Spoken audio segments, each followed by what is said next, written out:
Hello everyone.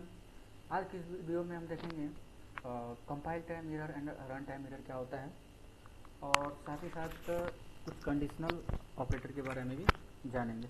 Okay, सो सबसे पहले देखेंगे इसमें कि run time error and compile time error क्या होता है। ठीक है, तो यहाँ पे सबसे पहले रन टाइम एरर देखते हैं। ठीक है, रन टाइम एरर। तो रन टाइम एरर क्या होता है कि अगर आप यहाँ पे दो वेरिएबल्स लेते हैं, int x equal to suppose 3। Okay, int x equal to 3, और साथ ही साथ y इक्वल टू अगर 0 लेते हैं, ठीक है, और एक वेरिएबल लेते हैं int z equal to suppose x divided by कर देते हैं y से। ठीक है, तो रन टाइम में क्या होगा कि यहाँ पे जब x डिवाइडेड बाय 0 होगा तो ये कुछ आंसर ही नहीं देगा, मतलब कंपाइल तो हो जाएगा। ठीक है, कंपाइल तो हो जाएगा। तो कंपाइल जब हो जाएगा तो क्या होगा कि रन नहीं कर पाएगा। कैसे नहीं करेगा देख लेते हैं। यहाँ पे %d, और यहाँ पे हमें z को प्रिंट करवा लेना है और क्या देंगे, रिटर्न 0। ठीक है, रिटर्न 0। सिंपली सेव करके इसे एग्जीक्यूट करेंगे, कंपाइल एंड रन। तो यहाँ पे जो आप देख रहे हैं ये आउटपुट, ये कुछ नहीं आ रहा है। यहाँ पे आउटपुट कुछ शो नहीं हो रहा है। ठीक है, तो कहने का मतलब क्या है कि इसे रन तो करना चाहिए था, बट ये क्या हुआ, रन नहीं कर पाया। ओके, सो इसका समस्या क्या है कि जब भी आप किसी नंबर को किसी से डिवाइड करते हैं तो वो कुछ ना कुछ रिजल्ट देता है। ठीक है, बट इसमें क्या है कि जब 0 से हम डिवाइड कर रहे हैं तो ये एक एक्सेप्शन है। ठीक है, ये एक एक्सेप्शन है, और इसके लिए भी अलग से पढ़ना होता है। तो फर्दर वीडियो में आप इसके बारे में भी देख पाएंगे कैसे ये एक्सेप्शन हैंडल होता है। ओके, तो सिंपली हमने जब इसे प्रिंट करवाया तो ये क्या दिया, एरर दिया, जो कि कंपाइल तो हो गया, मतलब ये बिट कोड में कन्वर्ट हो चुका है। ठीक है, मशीन लैंग्वेज में कन्वर्ट हो चुका है, बट समस्या क्या है यहाँ पे कि जब हम y से डिवाइड कर रहे हैं x को तो रिजल्ट कुछ नहीं आ रहा है। ठीक है, तो इस प्रकार से ये होता है। अगेन क्या करते हैं कि कंपाइल टाइम एरर देखते हैं क्या होता है। ठीक है, तो यहाँ पे लिखेंगे कंपाइल टाइम एरर। ठीक है, तो देखिए कंपाइल टाइम एरर का सिंपल सा मतलब होता है, क्योंकि इसका इंटरप्रेटर जो होता है वो कोड को लाइन बाय लाइन चेक करता है। लाइन बाय लाइन चेक करने का मतलब है कि आपने पहले लाइन में क्या लिखा, दूसरे लाइन में क्या है, तीसरे लाइन में क्या है, चौथे लाइन में क्या है, और पांचवें लाइन में क्या है।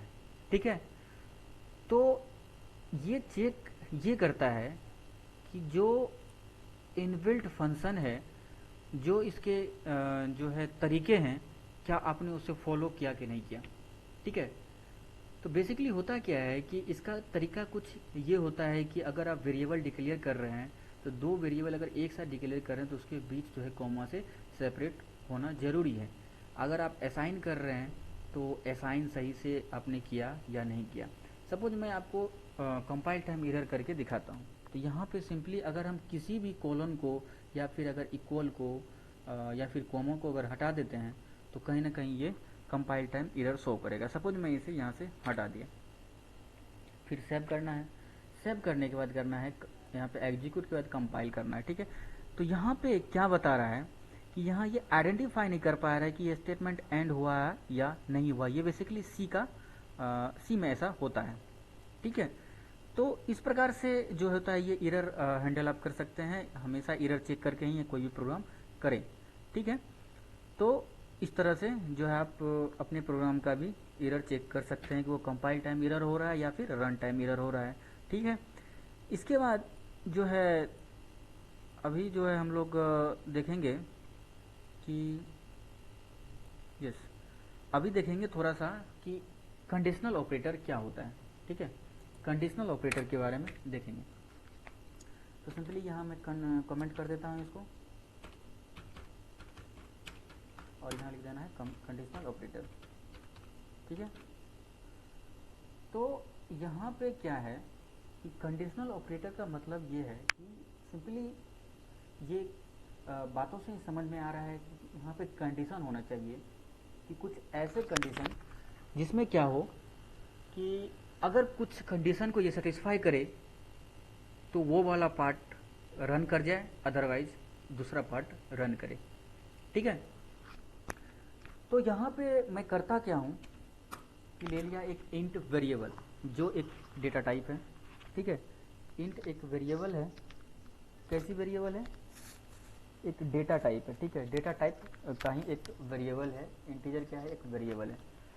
यहाँ पे हम इसे वैल्यू असाइन जो करेंगे वो वैल्यू x होगा जिसे वेरिएबल कहेंगे।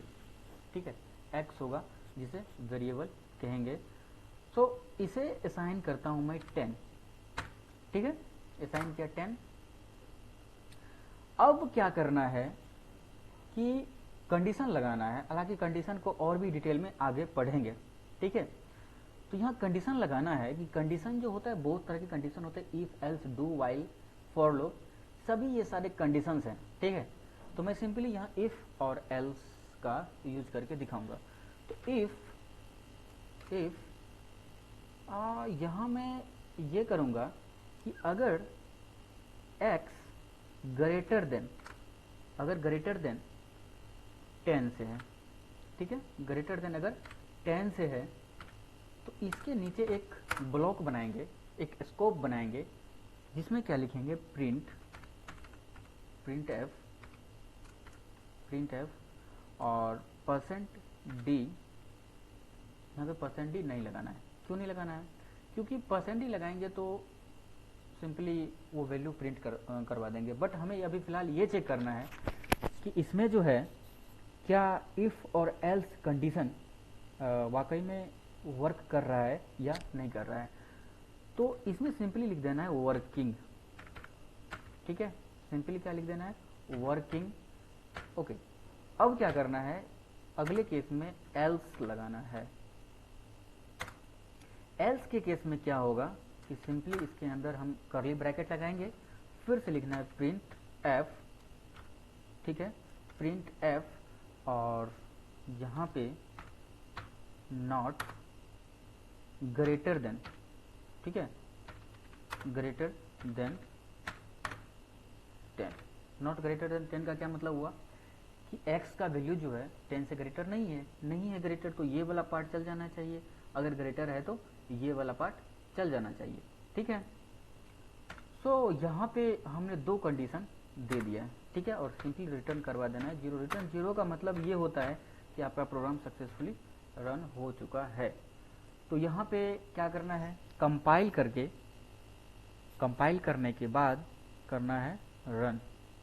तो यहाँ पे हमें वेट करना है कि इसका आउटपुट क्या आता है। ठीक है, तो अभी हमारा स्क्रीन ब्लैंक है। यस, यहाँ पे क्या था, कंडीशन क्या था, पहले उसे समझने की प्रयास करेंगे। x को हमने कितना असाइन किया था, 10। और यहाँ पे इंट क्या है, डेटा टाइप है, इंटीजर टाइप का डेटा टाइप है, इसलिए हमने उसमें वैल्यू कैसा रखा, इंटीजर टाइप का। ओके, सो अब इफ़ क्या चेक करेगा, इफ़ का सिंपल सा मतलब है कि जैसे अगर जैसे हिंदी में बोलते हैं कि अगर x ग्रेटर देन 10 है तो सिंपली ये एक कीवर्ड है। ठीक है, एक ये कीवर्ड है, इसके पैरेंथेसिस में आप जो लिखेंगे वो कंडीशन ये चेक करेगा क्या x ग्रेटर देन 10 है। ऑब्वियसली नहीं है, क्योंकि यहाँ पे x 10 ही है, 10 से ग्रेटर नहीं है। अगर आप यहाँ पे 10 रखेंगे तो क्या 10 ग्रेटर देन 10 कहा जा सकता है? नहीं जा सकता है। तो ऑब्वियसली ये वाला ब्लॉक कभी नहीं चलेगा, और एल्स वाले कंडीशन में आ जाएंगे। तो एल्स वाले कंडीशन में क्या होगा कि अगर ए कंडीशन सेटिस्फाई नहीं कर रहा है तो सिंपली एक मैसेज ड्रॉप करना है कि कंडीशन नॉट सेटिस्फाई। तो यहाँ हमने सिंपली लिख दिया कि नॉट ग्रेटर देन 10, तो मतलब कि x का वैल्यू जो है 10 से ग्रेटर नहीं है। ठीक है, तो इस प्रकार से क्या हो रहा है कि आपका ये वाला पार्ट रन कर गया। चलिए आगे हम इसको क्या करते हैं कि इसको कर देते हैं 11। ठीक है, 11 करने के बाद फिर से मैं इसे रन करवा के आपको दिखाता हूँ। तो एग्जीक्यूट करने के बाद कंपाइल, ठीक है, कंपाइल के बाद करना है रन। तो अब हमें वेट करना है कि आउटपुट क्या आता है। ऑब्वियसली अभी आउटपुट ये आना चाहिए वर्किंग। तो देखते हैं आउटपुट स्क्रीन पे क्या आता है। Yes, working. कहने का सेंस ये है कि x का वैल्यू अब कितना 11 है, ऑब्वियसली ये 10 से ग्रेटर है, तो इसलिए क्या आउटपुट आया, वर्किंग। सो आगे इस कंडीशनल ऑपरेटर को बनाने का एक और तरीका है, वो क्या है मैं आपको बताता हूँ। सो वीडियो पे आप कंटिन्यू रह सकते हैं। सो यहाँ पे क्या है कि एक और तरीका है इस कंडीशन को चेक करने का। सिंपली क्या करना है कि आपको क्या लगाना है कि x ग्रेटर देन 10। यहाँ पे आपको पहला एक्सप्रेशन लिखना है। तो पहला एक्सप्रेशन हमारा ये हो जाए, यहाँ पे लगाना है वाट का साइन। तो ये पहले चेक करेगा कि x ग्रेटर देन 10 है, तो इसके आगे जो हम लगाएंगे सिंपली लगाएंगे प्रिंट एफ, और इसकी में कह देना है यस। ठीक है, अगर ये कंडीशन सेटिस्फाई हो रहा है तो ये प्रिंट हो जाएगा आउटपुट स्क्रीन पे। ओके, अगर ये कंडीशन सेटिस्फाई हो रहा है तो ये आउटपुट स्क्रीन पे क्या होगा, प्रिंट हो जाएगा। अदरवाइज अगर हम यहाँ देखें तो कर देना है प्रिंट एफ नॉट और बाहर में कोलोन सेमीकोलोन लगा देना है, और इसे सेव करके एग्जीक्यूट पे जाके कंपाइल एंड रन करना है। तो यस, यहाँ पे क्या आ गया, यस आ गया। मतलब कि ये x ग्रेटर देन 10 को पहले इन्होंने चेक किया। चेक करने के बाद क्या पता चला कि पता क्या चला कि वाकई में x की वैल्यू जो है वो 10 से ग्रेटर है। जब ये 10 से ग्रेटर है तो इस वाले एक्सप्रेशन को क्या करेगा, ये प्रिंट कर देगा स्क्रीन पे। अगर ऐसा नहीं है तो इससे आपको सेपरेट करना पड़ेगा। जब इस कोलोन से आप सेपरेट कर देंगे तो ये वाला पार्ट एग्जीक्यूट हो जाएगा। फर्दर इसमें और भी कंडीशंस आप लगा सकते हैं। ठीक है, तो इस प्रकार से ये हमारा वर्किंग करता है। Thank you so much for watching this video. अगर आपको ये वीडियो अच्छे लगे तो अपने दोस्तों के साथ भी जरूर शेयर करेंगे। ठीक है।